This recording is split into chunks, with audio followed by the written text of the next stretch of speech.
Shalom adik-adik. Puji Tuhan kita masih bisa beribadah pada saat ini.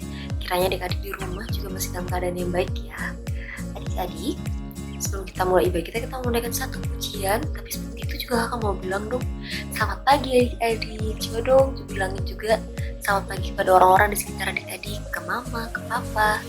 Selamat pagi mama, selamat pagi mama, selamat pagi papa, selamat pagi adik, selamat pagi kakak. Kakak tunggu ya. Oke, kakak sudah mendengar ucapan selamat pagi di pagi ini. Sekarang kita mau mengucapkan selamat pagi juga. Selain sama keluarga juga mau mengucapkan selamat pagi kepada Tuhan Yesus Allah Bapa kita. Coba ya. Kita naikkan satu pujian selamat pagi Bapak.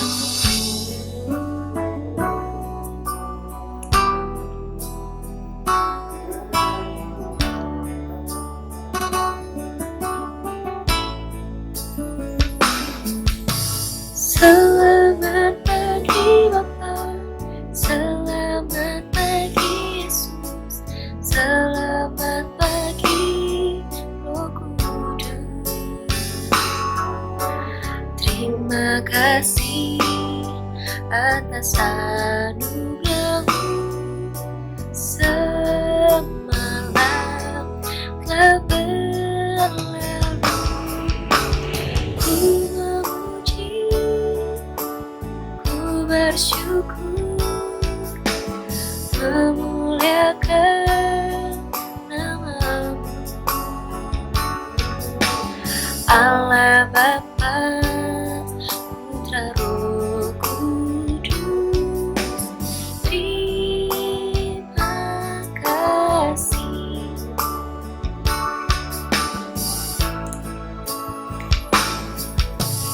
Selamat, selamat, selamat pagi Roh Kudus. Terima kasih atas anugerah-Mu, semalam telah berlalu. Ku memuji, ku bersyukur, memuliakan nama-Mu, Allah Bapa, Putra Roh Kudus. Terima kasih. Sekarang kita mau bersatu di dalam doa. Terima kasih Tuhan Yesus atas berkat Tuhan pada hari Tuhan. Kau Tuhan berkati kami tanpa kekurangan satu apapun Tuhan. Kami bangun di pagi hari Tuhan Yesus. Kami mengucap syukur Tuhan atas semuanya itu Tuhan Yesus.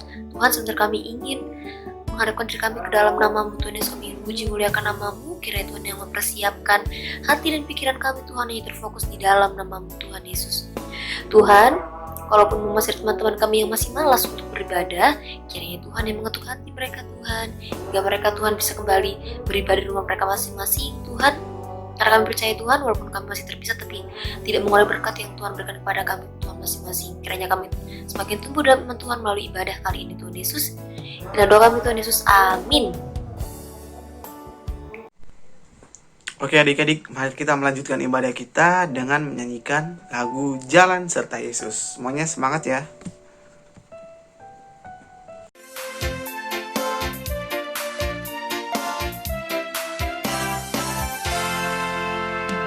Jalan serta Yesus, jalan sertanya setiap hari.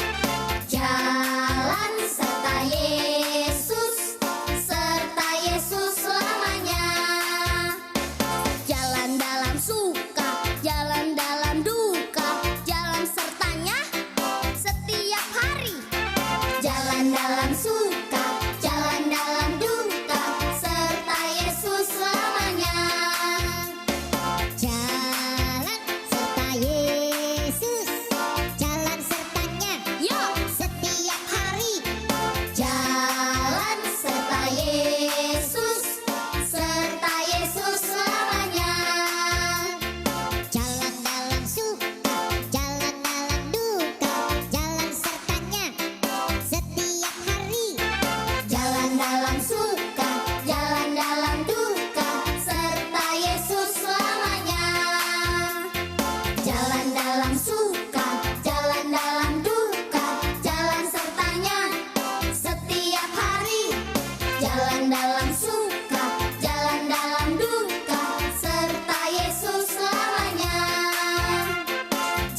dalam suka, jalan dalam duka, jalan sertanya setiap hari. Jalan dalam suka, jalan dalam duka, serta Yesus selamanya. Serta Yesus selamanya. Halo adik-adik, ini tiba saatnya untuk kita membaca dan merenungkan firman Tuhan. Sebelum kita mulai, kita mau serahkan diri kita mau datang ke hadapan Tuhan dan berdoa yuk.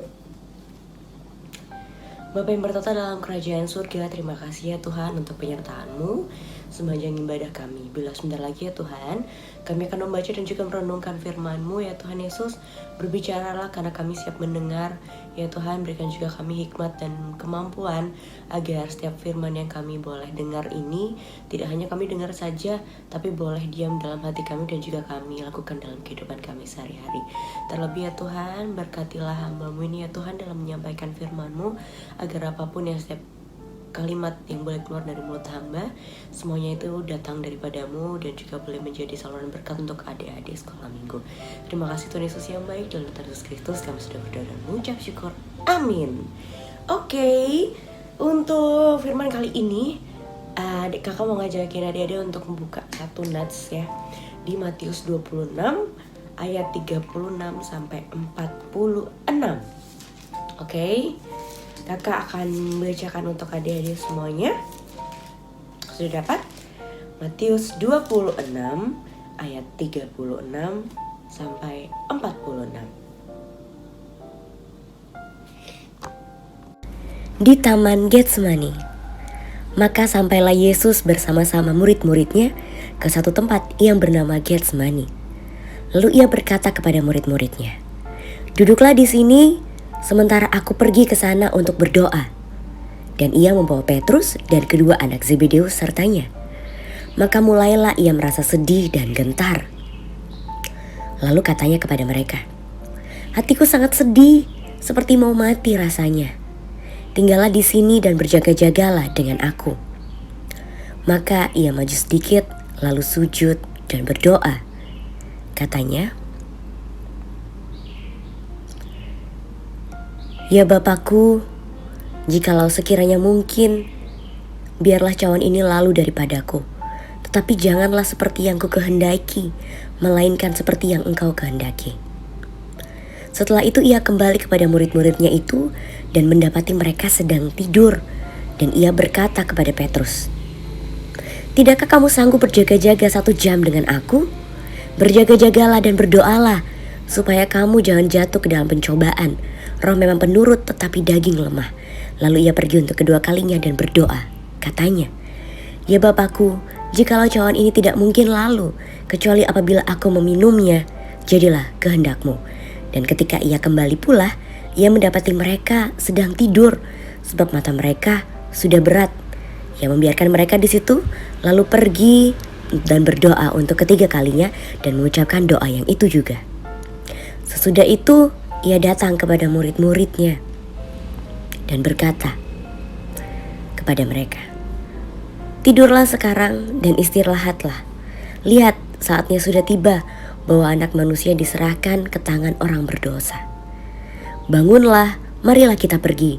Dia yang menyerahkan aku sudah dekat." Amin. Jadi di nats kali ini ya, ini memang udah menuju ke Paskah nih. Paskah di tahun ini itu jatuh di tanggal 4 April 2021 adik-adik. Jadi Paskah ini apa sih gitu kan? Paskah itu kita merayakan kebangkitan Tuhan Yesus setelah Tuhan Yesus menebus dosa kita dan disalibkan jadi juru selamat kita gitu. Nah, ini ceritanya nih sebelumnya. Jadi Tuhan Yesus itu waktu itu sampai ke satu tempat namanya Taman Getsemani. Coba kalau misalnya kita lagi mau ke taman, biasanya ngapain? Main, ya kan? Main atau mungkin olahraga, atau mungkin jajan, atau mungkin menghirup udara segar karena biasanya banyak tanaman-tanaman. Tapi beda dengan Tuhan Yesus, yang dilakukan Tuhan Yesus di Taman Getsemani adalah praying, berdoa. Tuh, jadi Tuhan Yesus tuh ngajakin murid-muridnya untuk berdoa, terus memerintahkan, "Duduklah di sini, sementara aku pergi ke sana untuk berdoa. Dan Tuhan Yesus membawa Petrus dan kedua anak Zebedeus. Anak Zebedeus yang dibawa kali ini itu adalah Yakobus dan juga Yohanes. Dari situ kenapa sih Tuhan Yesus berdoa? Dituliskan di sini karena ia sedang merasa sedih dan juga gentar. Kalau misalnya kita lagi sedih, biasanya apa yang kita lakukan ya? Nangis, atau mungkin cerita sama orang yang kita percaya gitu. Atau mungkin justru ada yang sedihnya tuh jatuhnya kecewa dan marah-marah.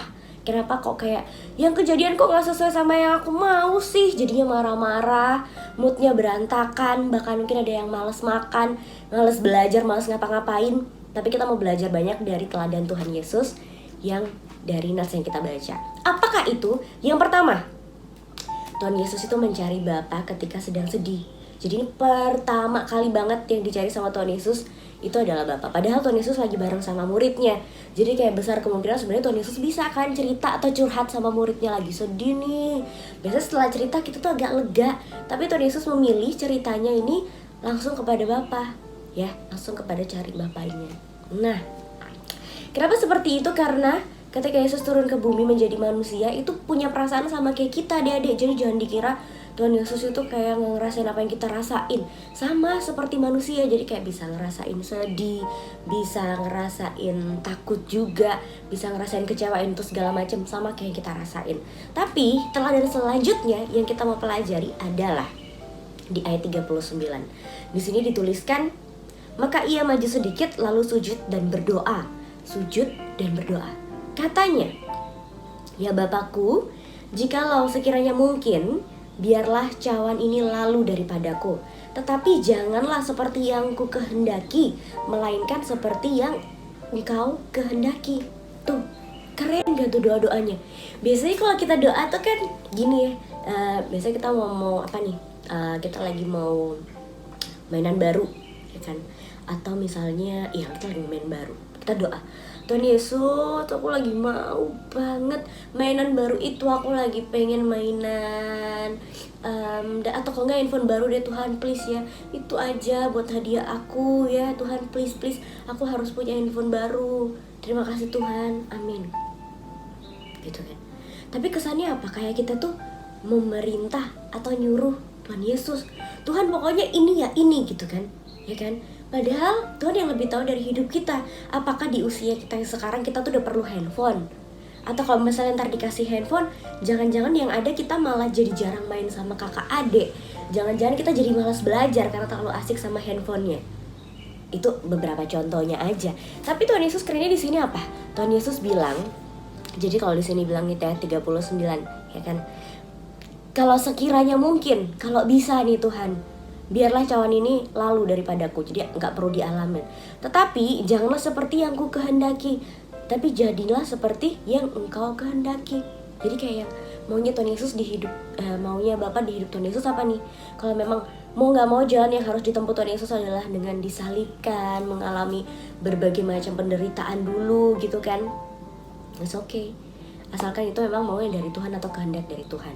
Kalau udah pernah lihat nonton atau lihat drama dari penyaliban Tuhan Yesus, sedih banget ya adik-adik ya. Kakak aja nonton berkali-kali tuh sampai aduh ke bawah, sedih, kasihan ya Tuhan Yesus ya, sampai sebegitunya. Padahal itu adalah sebuah film yang dibuat ulang sama manusia ya kan. Belum lagi kejadian nyatanya pada saat itu. Tapi benar-benar penderitaan dan pengorbanan Tuhan Yesus itu luar biasa banget. Ya, sesakit itu, tapi Tuhan Yesus memilih untuk oke, kalau memang ini yang harus dijalani, biarlah sesuai kehendak Tuhan. Nah, itu nih. Terus selanjutnya, nggak berhenti dari situ. Ya kan, Tuhan Yesus berdoa. Ketika setelah berdoa, dia kembali lagi, dia melihati murid-muridnya itu lagi tidur. Tuhan Yesus bilang gini, tidakkah kamu sanggup berjaga-jaga 1 jam dengan aku? Kan tadi di awal udah dibilang ya, tinggallah, duduklah di sini. Ya kan, aku mau berdoa. Berjaga-jagalah, tapi ternyata muridnya tidur. Terus Tuhan Yesus bilang nih, berjaga-jagalah dan berdoalah supaya kamu jangan jatuh ke dalam pencobaan. Roh memang penurut, tapi daging lemah. Itu di ayat 41. Terus setelah itu, untuk kedua kalinya Tuhan Yesus kembali lagi dan berdoa lagi. Kali ini doanya ya, itu yang diucapkan adalah di ayat 42. Ya Bapa, jikalau cawan ini tidak mungkin lalu, kecuali apabila aku meminumnya, jadilah kehendak-Mu. Ini tingkat doanya udah beda. Kalau tadi kayak yang semacam nawar, Tuhan kalau bisa lalu gitu ya, ya sekiranya mungkin ya biarlah ini berlalu. Tapi kalau emang enggak, ya jadilah sesuai kehendakmu, jangan seperti kehendakku gitu kan. Di doanya yang kedua kali ini, Tuhan Yesus bilang, ya Bapakku, jikalau cawan ini tidak mungkin lalu, kecuali memang aku harus meminumnya, maka jadilah kehendakmu. Jadi kayak yang, oke Tuhan, kalau emang udah nggak mungkin nih, ini aku harus lakukan, jadilah seperti kehendakmu. Imannya udah bertambah lagi di situ kan. Jadi kayak yang, oke, aku akan menyerahkan hidupku kepada Bapa yang ada di surga. Itu kerennya ya. Terus kemudian setelah itu dia kembali pula mendapati mereka yang sedang tidur karena mereka udah ngantuk banget. Terus akhirnya kembali lagi berdoa yang ketiga kalinya. Terus diucapkan juga doa yang sama. Setelah selesai kembali lagi ke murid-muridnya. Terus Tuhan Yesus bilang, tidurlah sekarang dan istirahatlah. Lihat, saatnya sudah tiba bahwa anak manusia diserahkan ke tangan orang-orang berdosa. Bangunlah, marilah kita pergi, dia yang menyerahkan aku sudah dekat. Jadi Tuhan Yesus tuh tahu apa yang akan terjadi. Tapi Tuhan memilih untuk, oke Tuhan, Bapa, ketika memang yang terjadi di depanku ini tidak menyenangkan, bikin Tuhan Yesus itu takut, sedih. Tapi ketika itu adalah kehendak Tuhan, Yesus memilih untuk melakukannya. Keren kan tuh?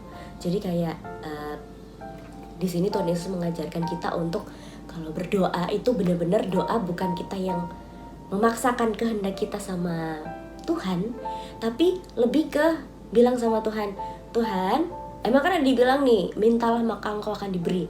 Bilang apa yang adik-adik mau minta. Tapi ingat, harus sesuai dengan yang terjadi itu, alangkah baiknya yang sesuai dengan apa kehendak Tuhan. Bukan kemauan kayak hidup kita itu ada di jalan Tuhan, berkenan di hadapan Tuhan, dan juga sesuai dengan kehendak Tuhan. Tuh.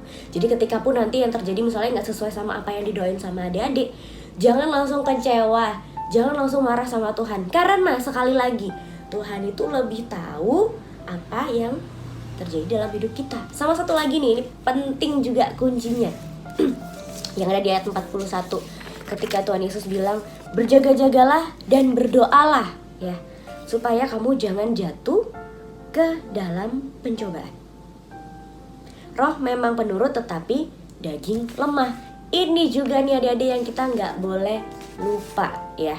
Jadi ini tuh bukan semacam kayak apa ya, pelindung ketika kita lagi ngelakuin dosa. Terus kayak kita bilang, ya iyalah roh itu penurut tetapi daging lemah. Jadi kayak ya namanya manusia bisa aja kita sering jatuh dalam dosa atau nggak melakukan kehendak Tuhan gitu kan. Ya memang benar. Tapi ini harus jadi satu kesadaran buat kita ya, kalau kita memang punya kelemahan besar dalam menghadapi pencobaan. Jadi harus tetap menguatkan roh kita. Dengan cara apa? Beriman, bersekutu dengan Tuhan, ya kan? Jadi sering berdoa dengan Tuhan supaya hidup kita tuh berkemenangan dari cobaan. Misalnya nih, kayak yang Tuhan Yesus lakukan tadi kan, secara daging Tuhan Yesus kayak ada keinginan kalau misalnya memang mungkin ini lalu, biarlah ini berlalu. Ada keinginan itu. Tapi Tuhan Yesus berdoa lagi kalau tapi sesuai kehendakmu Bapa, dan ketika memang ini gak mungkin untuk berlalu, biarlah terjadi sesuai dengan kehendak dari Bapa. Tuh, kerennya lagi ya kan. Terus jangan lupa juga untuk selalu mendengarkan dan melakukan firman Tuhan. Satu ayat yang mau kakak kutip di Roma 10 ayat 17. Ini untuk menguatkan kita nih. Di sini dikatakan, jadi iman timbul dari pendengaran dan pendengaran oleh firman Kristus. Kalau misalnya adik-adik pengen lebih beriman, lebih berkemenangan dari cobaan, terus lebih bisa untuk ngeh dan ngerti apa kehendak Tuhan di hidup kita, dibacanya di ayat yang itu, yaitu dengan mendengarkan firman Kristus atau firman Tuhan. Seperti teladan dari Tuhan Yesus memilih untuk menyerahkan hidupnya sesuai dengan kehendak Bapa, dan akhirnya yang terjadi adalah sesuai dengan kehendak Bapa nih, ya kan? Akhirnya Tuhan Yesus harus mengalami proses yang tidak mudah itu, bahkan hingga disalibkan, mati dan dikuburkan, tapi bangkit di hari yang ketiga. Dan dari situ Tuhan Yesus menjadi juru selamat manusia. Coba deh, kalau misalnya waktu itu ya, Yesus lebih memilih untuk enggak deh, kayaknya serem deh kalau mau disalib. Aku nggak mau Bapak untuk disalib. apakah Yesus akan menjadi juru selamat kita? No. Jadi ingat ya, tugas kita adalah sekarang beriman dan juga percaya supaya iman kita semakin teguh, karena kematian dan melalui kematian dan juga kebangkitan Tuhan Yesus itulah yang akan menyelamatkan kita. Jadi kita harus percaya Tuhan Yesus itu adalah juru selamat kita. Oke, siap? Jadi ketika lagi sedih, langsung berdoa cari Tuhan. Dan doanya yang kita doakan itu adalah, Tuhan, jadilah sesuai dengan kehendak-Mu. Seperti mau Tuhan, bukan seperti maunya kita. Oke? Siap. Oke, kalau kayak gitu. Sekarang kita mau tutup dengan doa. Jadi lipat tangannya lagi, kita bersatu dalam doa. Bapa yang bertata dalam kerajaan surga, terima kasih untuk firman yang boleh kami dengarkan pada kali ini ya Tuhan. Biarlah teladan Yesus boleh kami lakukan dalam kehidupan kami sehari-hari. Ketika kami sedang merasa takut, ketika kami sedang merasa sedih, Tuhanlah yang pertama kali kami cari ya Tuhan. Dan kami mau belajar untuk menyerahkan hidup kami sepenuhnya ke dalam tangan-Mu, dalam kehendak-Mu. Jadi bukan karena keinginan kami ya Tuhan. Ajarkan kami ya Tuhan agar boleh beriman lagi melalui pengorbanan Tuhan Yesus di kayu salib ya Tuhan, melalui kematiannya dan juga kebangkitannya, agar iman kami juga boleh bertumbuh hari lepas hari. Dan kami hanya boleh percaya ya Tuhan kepada Tuhan Yesus, kepada Bapa yang ada di surga ya Tuhan, dan melakukan kehendak-kehendak-Mu ya Tuhan. Bapa, dalam sebentar lagi kami juga melakukan aktivitas kami selanjutnya. Kiranya juga setiap aktivitas kami Tuhan yang memimpin, Tuhan yang tutup bungkus, dan Tuhan yang menyertai. Terima kasih Tuhan Yesus yang baik, dalam nama Tuhan Yesus Kristus kami sudah berdoa dan mengucap syukur. Haleluya.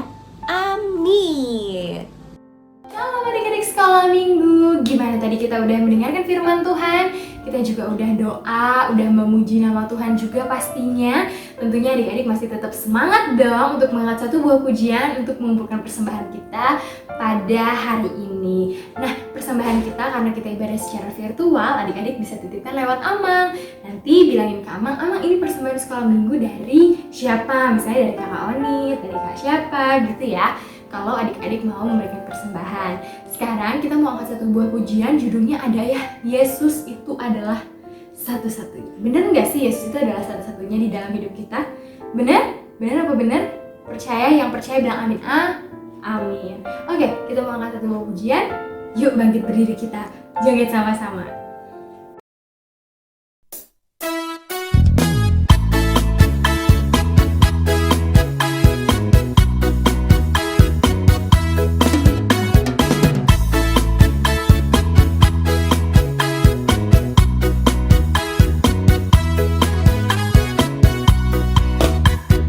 Yesus itulah satu-satunya penolongku yang sungguh.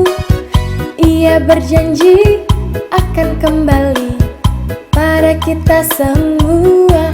Oh, haleluya, puji Tuhan, upahmu besar di surga. Oh, haleluya, puji Tuhan, upahmu besar di surga. Yesus itulah satu-satunya penolongku yang sungguh. Ia berjanji akan kembali pada kita semua. Oh, haleluya, puji Tuhan, upahmu besar di surga. Oh, haleluya, puji Tuhan, upahmu besar di surga.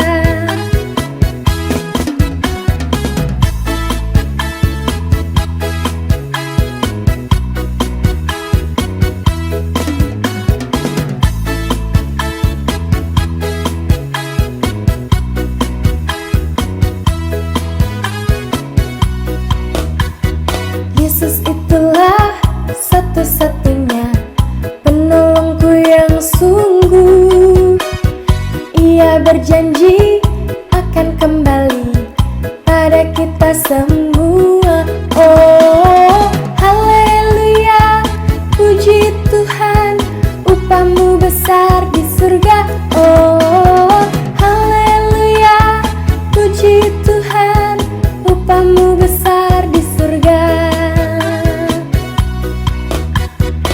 Yesus itulah satu-satunya penolongku yang sungguh. Ia berjanji akan kembali pada kita semua. Oh, haleluya, puji Tuhan, upahmu besar di surga. Oh, oh, haleluya, puji Tuhan, upahmu besar di surga.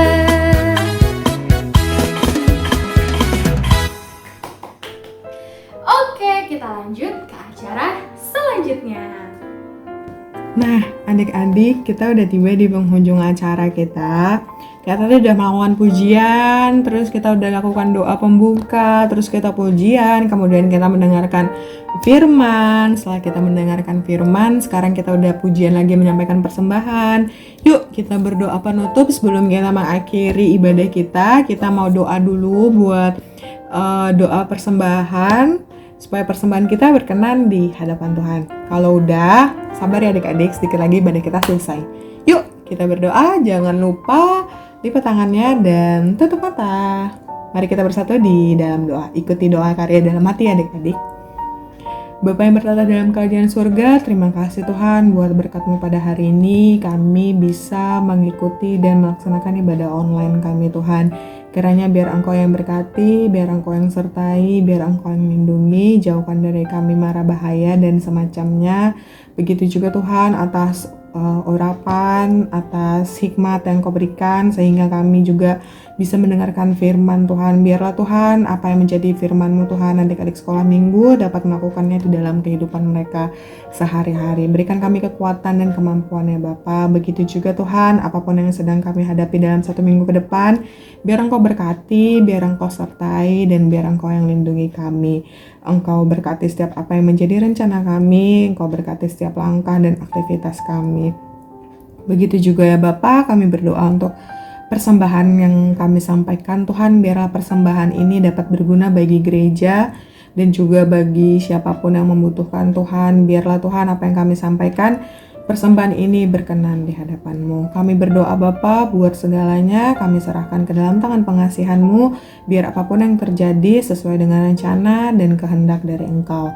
Terima kasih Bapa, kepadamu kami berserah, kami mohon ampun atas segala dosa yang kami perbuat, supaya kami layak di hadapan-Mu. Di dalam nama anak-Mu Tuhan Yesus Kristus, kami berdoa dan mengucap syukur selalu. Amin.